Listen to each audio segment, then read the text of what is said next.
Hello everyone, welcome back to Rho Sigma Tutoring, and this is our Chemical Kinetics, part 4 of our Chemical Kinetics tutorial in our Gen Chem 2 playlist.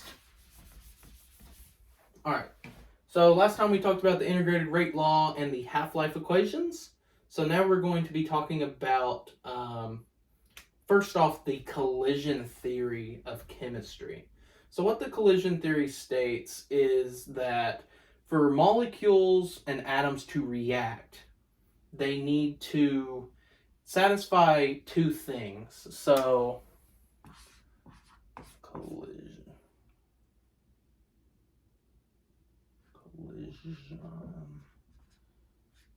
theory. So they need to satisfy two things. The first one is they have to have an appropriate amount of energy. Energy slash speed slash temperature. So the reason why there's so many slashes here, so when we think about atoms and molecules having a lot of energy, what that really means is that they're moving at higher speeds, and how we detect that at a large scale is the temperature of said of whatever we're talking about. So you can think of it like this: hot water is moving at a faster speed. The molecules in that the water molecules are moving at a faster speed than colder water. And you can think of it like ice is so cold that the water stops moving, which isn't entirely true, but it's a good way to think about it. If something has more energy, it's going to be moving faster, and it's going to have a higher temperature. And then number 2 is going to be orientation. So they have to hit in the right way. This is going to be really important in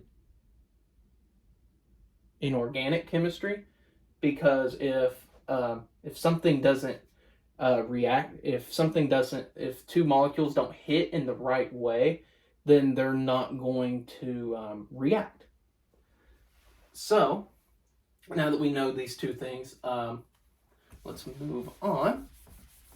So we are worried about the temperature and the orientation when it comes to collision theory. So now this brings us to our equation, or the main equation for this part of kinetics. So ln K equals ER 1 over T plus ln A. So this is going to be our main reaction. So you can actually see the collision theory in this equation. So the first thing with collision theory is that it has to have enough energy, it has to be moving fast enough, it has to be a certain temperature, which temperature is part of this equation. So there's part of our collision theory shining through. The other part, orientation, shines through in this ln A bit. So what A is, this is called our orientation factor, which is important because if we don't have this, we're missing out part of our equation that we'll need to figure out any of these other values if we need it. And R is just a constant, and it is equal to 8.314. And I'd have to look up the units on that.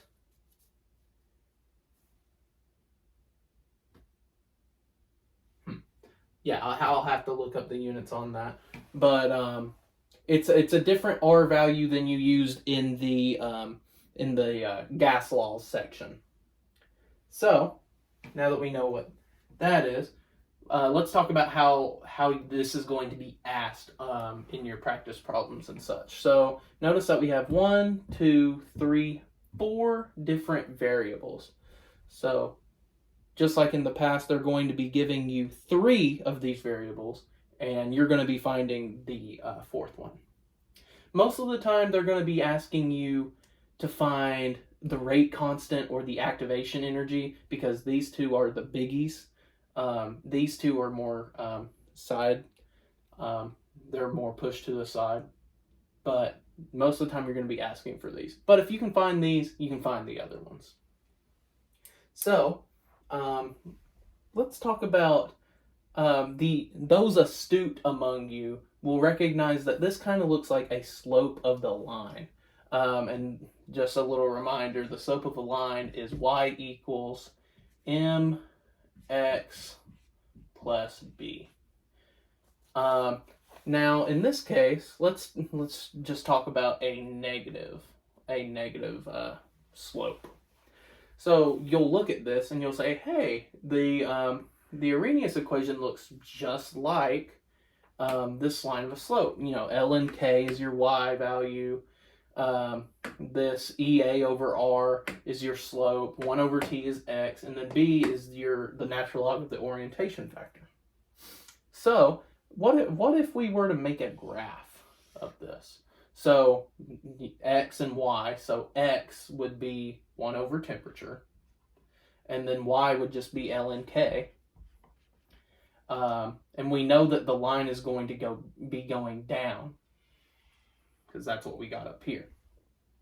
So if you were to have a lab about this, or if you were given values of temperature and then the rate constant, then what you could do is you could plot the inverse of temperature and the natural log of k, and you would get a reaction like this. Now, let's say you don't know the activation of energy or the orientation factor. Well, you could find those by generating a line of best fit, or this in this case, and you would get this equation. And you could find M, you could find the activation energy, because M is equal to the activation energy over R. So all you have to do, and R is a constant, so you would just have to times it on both sides, and you would get the activation energy. That's super useful. And then if you wanted to find the orientation factor, you would just have to undo the natural log that's there. So b is equal to the natural log of a, and then you would just have to e. You'd have to e both sides, so e and natural log would cancel, and then e of b is equal to a. Super useful stuff here. For you to just see. Now, there's another thing we can do with the Arrhenius equation, and what that is going to be, we're going to be comparing two different things. So it's going to be ln rate constant 2 over rate constant 1, and this is going to be equal to E, the activation energy, over R, and then it's going to be 1T1 minus 1T2. So this is pretty similar. Notice that we're given 1, 2, 3, 4, 5 values. So the only way this is going to be different is your teacher or practice problem is going to give you 4 variables, and you're going to be looking for the last one. And based on my experience, most of the time they're either going to be asking for one of the rate constants, or they're going to be asking for one of the temperatures. Sometimes they ask for the activation energy, but if you can solve for any one of these, you can solve for the rest of them. We just have to know our basic algebra skills. All right, and then just to talk about what activation energy is, let's review that. So what activation energy is, let's just write a simple reaction diagram. So the left side is going to be your reactant side. whereas the right side is going to be your product side. So left is your reactant, right is your product. That's easy because let's just say we're talking about A going to B. Your reactants are on the left, products are on the right. Super easy. So your activation energy is from the reactant side to the top of this little heel, and this is your activation energy. So you're like, what's the big deal? Well, if this activation energy is super high, then it's going to be hard for your reactants to get enough energy to make it over the heel to the products. And this can be very intuitive if you think about wheeling a wheel up here. So think about it's a wheelbarrow, right? So you're trying to get it up. The steeper this heel is, the harder it is for you to push that wheelbarrow up. Whereas if it's smaller, it's not going to be as hard for you because the hill's not as big. So there's that. Another important thing here that we could talk about is something called a catalyst. So what a catalyst does, a lot of people think that catalysts they physically move this activation energy, and that is not true. Catalysts do not do anything with the activation energy of this. We're going to use this red marker here to show what a catalyst does. So a catalyst is going to have the same reactant spot, and it's going to have the same product spot.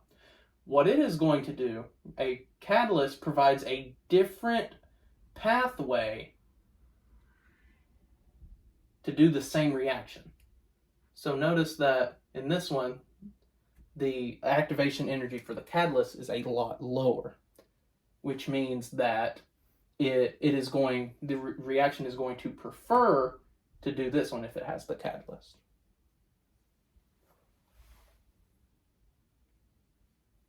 All right, well, this is our 4th video on chemical kinetics. Join us next time. We are going to wrap up kinetics with a discussion on mechanisms. Thanks again.